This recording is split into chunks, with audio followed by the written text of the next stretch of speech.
AP assembly వర్షాకాల సమావేశాలు ఇవాల్టి నుంచి మొదలవుతున్నాయి. ఉభయ సభలు సమావేశాలు ప్రశ్నోత్తరాలతో ప్రారంభమవుతాయి. అనంతరం స్పీకర్ అధ్యక్షతన సభా వ్యవహారాల సలహా సంఘం సమావేశం జరుగుతుంది. ఈ సందర్భంగా సమావేశాలు ఎన్ని రోజులు నిర్వహించాలో తుది నిర్ణయం తీసుకుంటారు. 7 నుంచి 10 రోజులు జరిపే అవకాశం ఉంది.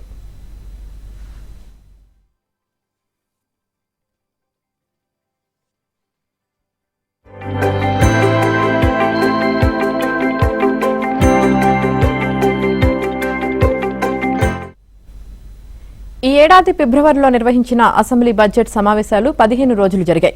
అసెంబ్లీ సమావేశాలపై సభాపతి అయ్యన్న పాత్రుడు, మండలి చైర్మన్ మోషన్ రాజు బుధవారం ఉన్నత స్థాయి సమీక్ష నిర్వహించారు. సిఎస్ విజయానంద్, డీజీపీ హరీష్ కుమార్ గుప్తా, పలువురు ఉన్నతాధికారులు హాజరయ్యారు. సమావేశాల సందర్భంగా పటిష్ట భద్రతా ఏర్పాట్లపై చర్చించారు.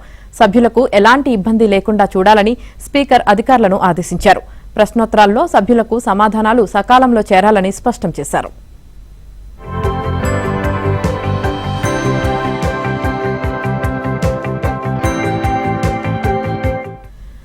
అసెంబ్లీ సమావేశాలకు వైసీపీ ఎమ్మెల్యేలందరూ రావాలని మళ్లీ విజ్ఞప్తి చేస్తున్నానని, తమ ప్రాంత ప్రజల సమస్యల పరిష్కారానికి దీనిని సదవకాశంగా తీసుకోవాలని అయ్యన్న పాత్రుడు సూచించారు.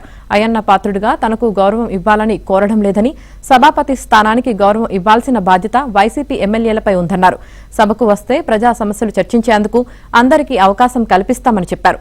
వారు అసెంబ్లీకి రాకుండా బయట తిరగడం మంచిది కాదని చెప్పారు.